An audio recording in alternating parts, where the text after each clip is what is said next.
السلام علیکم سامعین، سورہ انبیاء کی آیت نمبر 89 سے میں 81 تک کا ترجمہ کروں گی۔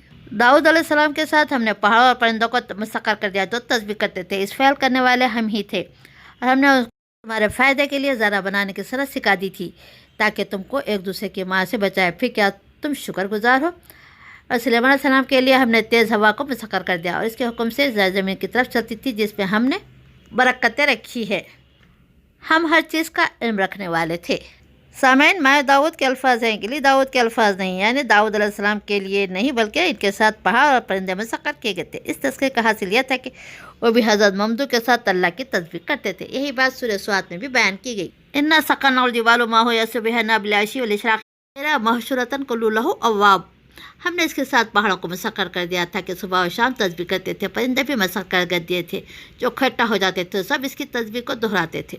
یہ تو اس کا ترجمہ۔ سورہ سبا میں اس کی مزید وضاحت یہ ملتی ہے کہ الجبال اوبی والطیر، پہاڑوں کو ہم نے حکم دیا تھا کہ اس کے ساتھ تسبیح دہرایا، اور یہی حکم پرندوں کو دیا۔ ان ارشادات سے جو بات سمجھ میں آتی وہ ہے کہ حضرت داؤد جب اللہ کے حمد و ثنا کے گیت گاتے تھے تو ان کی بلند اور سریلی آواز سے پہاڑ گونج اٹھتے تھے، پرندے ٹھہر جاتے تھے، ایک سما بن جاتا تھا۔ اس معنی کی تائید اس حدیث سے ہوتی کہ جس میں ذکر آیا کہ ایک مرتبہ حضرت ابو موسیٰ اشعری جو غیر باری طور پر خوش آواز بزرگ تھے قرآن کی تلاوت کر رہے تھے، نبی صلی اللہ علیہ وسلم ادھر سے گزر ہوا تو ان کی آواز سن کر کھڑے ہو گئے اور دیر تک سنتے رہے۔ جب وہ ختم کر چکے تو فرمایا کہ اس شخص کو داؤد کی خوش آوازی کا ایک حصہ ملا ہے۔ سامعین، سورہ سبا میں مزید آگے کہا گیا، اور ہم نے لوہے کو اس کے لیے نرم کر دیا، اس کی ہدایت کی پوری ذرے بنائے اور ٹھیک اندازے سے کڑیاں جوڑو۔ اس سے معلوم ہوتا ہے کہ اللہ تعالیٰ نے حضرت داؤد کو لوہے کے استعمال پر قدرت عطا کی تھی، خاص طور پر جنگی اغراض کے لیے ذرہ سازی کا طریقہ سکھایا تھا۔ موجودہ زمانے کی تاریخی وسیع تحقیقات سے ان آیات کے معنی پر جو روشنی پڑتی وہ یہ ہے کہ دنیا میں لوہے کے استعمال کا دور آئرن کی ایج 1000 سے 1200 قبل مسیح کے درمیان شروع ہوا ہے، اور یہی حضرت داؤد علیہ السلام کا زمانہ ہے۔ اول شام اور ایشیا کوچک کی حی قوم کو جس نے عروج کا زمانہ 2000 قبل مسیح سے 1200 قبل مسیح تک رہا، لوہے کے پگھلانے اور تیار کرنے کا ایک پیچیدہ طریقہ معلوم ہوا، اور وہ شدت کے ساتھ اس کو دنیا بھر سے راز میں رکھے رہے۔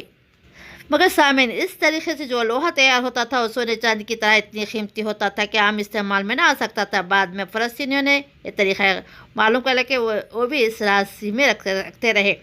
طالوت کے بادشاہی سے قبل ہتھیوں اور فلسطینیوں نے بنی اسرائیل کو بہت شکست دے کر جس طرح فلسطین سے تقریباً بے دخل کر دیا تھا۔ بابل کے بیان کے مطابق اس کے وجود میں سے ایک اہم وجہ یہ تھی کہ یہ لوگ لوہے کے رتھے استعمال کرتے تھے، اور ان کے پاس دوسرے آہنی ہتھیار بھی تھے۔ یشوع باب نمبر 17 آیت نمبر 16، خزاۃ خواب باب آیت نمبر 19، باب نمبر 4 آیت نمبر 2-3۔ سائمن 1020 قبل مسیح میں جب طالوت خدا کے حکم سے بنی اسرائیل کا فرمان آور ہوا تو اس نے بہم شکست دے کر ان لوگوں سے فلسطین کا بڑا حصہ واپس لے لیا، اور حضرت علیہ السلام 965-104 نے قبل مسیح نے نہ صرف فلسطین، شرق اردن بلکہ شام کے بھی بڑے حصے پر اسرائیلی سلطنت قائم کر دی۔ اس زمانے میں آہن سازی کا وہ راز جو ہتھیوں اور فلسطینیوں کے قبضے میں تھا بے نقاب ہوگا، اور صرف بے نقاب ہی نہ ہو بلکہ آہن سازی کے ایسے طریقے بھی نکل آئے جن سے عام استعمال کے لیے لوہے کی سستی چیزیں تیار ہونے لگی۔ فلسطین کے جنوب میں ادم کا علاقہ خام لوہے یعنی آئرن اور کی دولت سے مالا مال ہے۔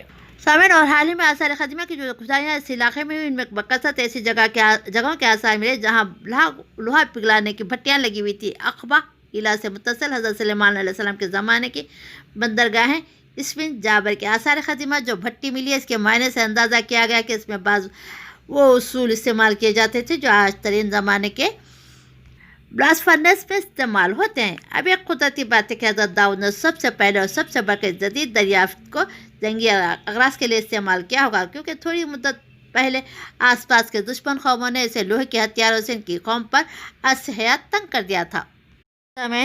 جبکہ دنیا کی تمام قومیں ایک بنی اسرائیل کی قوم ایسی تھی جس کے پاس اللہ کا دیا ہوا علم حق تھا، جسے اقوام عرب کا امام اور رہنما بنا دیا گیا تھا تاکہ وہ بندگی رب کے راستے پر سب قوم کو بلائے اور چلائے۔